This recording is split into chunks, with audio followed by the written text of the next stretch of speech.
Hey everybody, Scout Crafty here again, Mishmash Monday. Hope you had a great weekend. We got a lot going on today, a lot of projects. I had a little mini rant that's been bugging me for a while. You know, all the problems we're dealing with over the last couple of years has all been manufactured crisis. Do you know that? It's just amazing. Like every one of the major issues we're dealing with was all manufactured. It's not like it's a natural disaster or anything. It's amazing, you know? But today I wanted to talk about, first of all, I went on my poor man's flea market, you know, that I usually go on. And this time of year, it's funny, this time of year is a lot of times it's kind of dead, okay? Because the weather's getting cooler, people aren't kind of cleaning out their garage anymore, they're staying inside. So there's been hardly anything out there. Although I was driving home the other day, and look what I saw thrown out, kind of on the corner of the block, which was weird. But one of those slicers, you ever see those electric slicers? And it looked in really good shape. They're stainless steel. There really nothing much can go wrong with them. But, you know, I don't slice any cold cuts or anything. It would be useless for me. But I thought that was interesting to just be out there like that. But the next time the poor man's flea market should be good is coming about Christmas time. That's always a good time, right before and right after Christmas, because a lot of people get gifts, they throw out stuff or stuff that still works, but they got new stuff. Oh, man, that's a good time. Always is. We got a couple projects that I started one. I had to delete, edit it from the last video. We were running long, so we got this Pocketknife from Brian O'Hare to start on, and a couple other projects. Let's get right to it. Next up, my buddy Brian. You know Brian O'Hare. You know, you heard me talk. He's always on the episodes now and then. And Brian, he dropped off a couple things. One, a beautiful axe we're going to be talking about this week.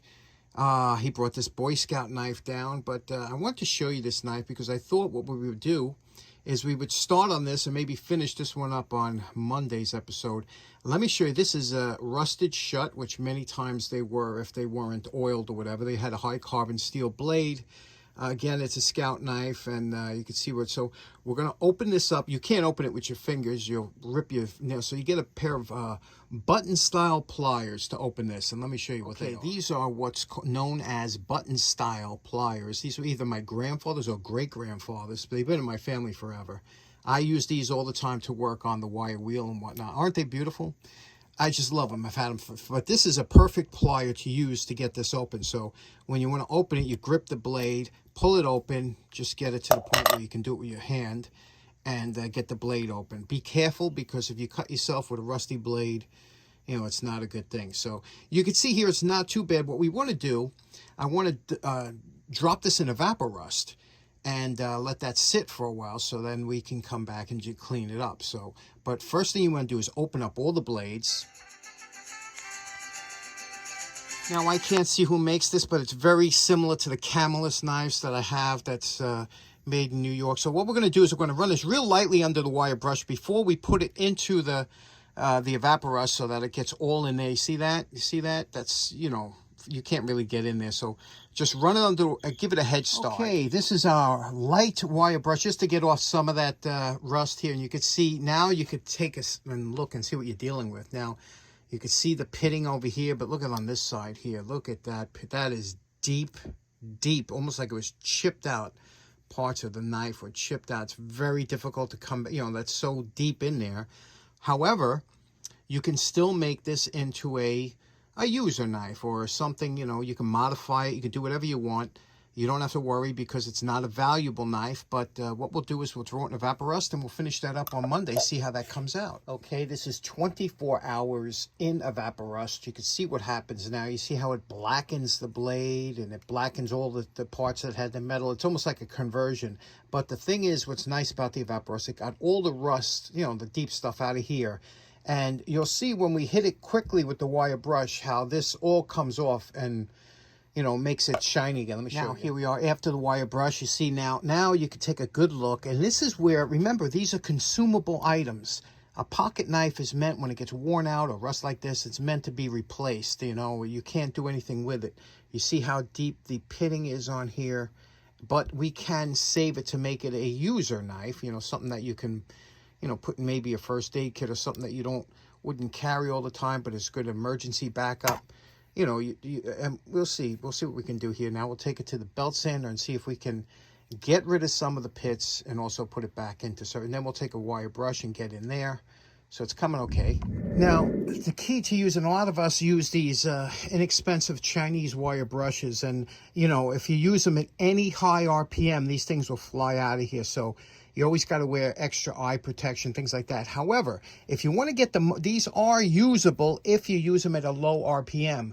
Do not use these at full speed on your Dremel, because this will leave you in a minute, these wires. So slow RPM, that's why you have a variable speed. And just don't go crazy when you're touching. Slow speed, and go in there, and these will last a little bit longer. Okay, so here we go. You can see we got all the rust out of the inside and cleaned everything up. The scales look really nice. It's presentable now. Again, there's nothing you could do with those deep gouges, because, like, you know, you'll just take it down too far. But we were able to get this down to a usable knife. You know, gave it a satin finish. Everything snaps nice and close the way it should. You could hear that snap shut. You hear that? All the springs are lubricated. Everything's nice. And the knife works again. So this is a good, like I said, a secondary knife. Let me show you how it cuts. Okay, as you know, I don't like my knives super sharp, because the sharper they are, the sharper they wind up cutting me. I'm kind of clumsy every time I play with them. But it's a respectable, it's just, as long as it cuts through a piece of cardboard, and what kind of cut it gives. You could see, nice sharp cut here. Cuts through, no problem. So that's fine with me. But will it cut string? That's what I use a lot of, you know, to cut twine in the field. So here we go. We double it up, and you can see it just pops right through there. So that's all I'm concerned with. I don't want them super razor sharp, but this one's back in service, and nice little knife. I wonder what Brian paid for it. He'll let me know. All right, next up real quick. Remember we took the stud that broke out of Kent's Plumbob last episode. So I said, you know what? I was looking at this. It's all kind of messed up, and I have the lathe. Kent don't have one, I don't think. So let me show you how easy it is to refinish this on the lathe. Okay, here we are at the lathe. Because you have that area you could put right in the chuck, and we put it into a live center on this side so it don't wobble at all. You can see how nicely that'll spin. Let me turn it on for you. How nice and true that is. So now, I told you I always save a belt when they break. Always save them, because now you could wrap this around here at an angle, and you just can clean that up real quick.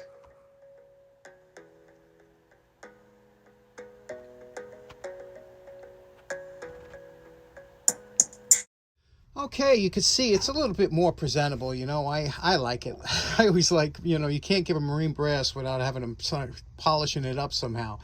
But there you go. And I didn't take out any of the lettering or anything. It's still, you know, you can see it's still there, but it does look so much better, doesn't it? That's a nice presentation piece. I doubt Ken's going to be hanging any masonry stuff, so there we go. That one's in the can. Okay, next up, my good buddy Joe, you know, Charlie's owner, Charlie the Wonder Dog. Joe came down. He says, you know, I've had this for a while, and is there anything that can be done with this? And you know what this is? This is a dead-on. We've done dead-on tools before. They're pretty good, I got to tell you. You know, better than they look. And this one's a dead-on. They call this an Annihilator. And what it is, it's kind of an emergency tool, or they call it a sheetrock tool. But you see these grips here, that goes around a 2x4. You could tweak it left or right to get it if it's twisted.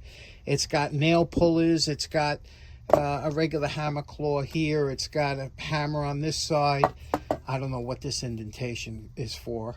It has nail pullers over here. It has a spike, good for the zombie apocalypse. It's all kinds of uses. What do you say we just clean this up for Joe, get it in presentation order? But I asked him, I said, there's tape down here. He says it's probably split. He didn't do it, but probably split underneath. So let's take that tape off, see what's underneath, see what we're working with, see what we can do with this. Whenever you deal with old electrical tape, it's such a mess, isn't it? And there was a split here. You see that split here? So that's why it was taped over. You see that there? But I'll tell you the truth, you know, this could probably be, you know, epoxied back, especially if you use the good, because this is a hard rubber. Let's see what we can do. Let's clean this up and take it to the wire brush and see what we can do. Okay, about a half an hour later, the rust is gone. Using wire brushes, Dremel, but man, this black stuff, I don't know if the glue from the tape is melting this rub. I don't know what it is. It just keeps, I tried alcohol, I tried everything. Look, it just keeps coming. And you could see here, look over here. You see this area here? It's like really difficult to, it just wants to stick and smear. So I got to find some kind of thinner that'll clean it if I can. And then we got to see what we want to do. You can see, again, like I said, I took all the rust off. Maybe we'll clean up some of these areas. I'm going to go have lunch or dinner, and we'll come back to this. Okay, we're back from dinner and my walk. And, you know, to get this nice and smooth without any stickiness, you know what I did to get that off? My good buddy Ralph, you know him as Smithtown. Ralph gave me this the other day. This is a low odor thinner. It's a paint thinner. And it's from England. You can see by the way they spell odor. And what a beautiful bottle this is. Huh? I am enamored by this beautiful bottle. But I don't know if anybody in England ever used this. But this stuff is, it's no odor whatsoever. And Ralph also gave me this because he says using the regular Q-tips, you say I need a more manly. I used this and got in here and look at this. It's all off. So paint thinner is really good to get off that... or mineral spirits. Now, we're going to, I even cleaned in under here. We're going to address that later. But now let's clean up the metal. And we'll go over it with the flap sander. And then we'll glue it.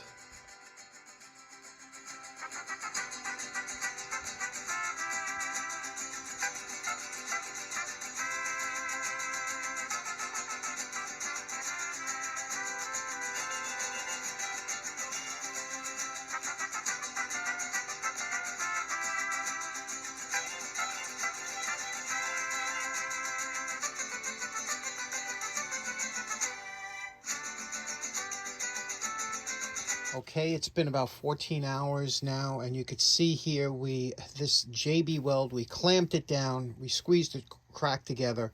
That's JB Weld, you see that gray in there. This is solid, it is not moving.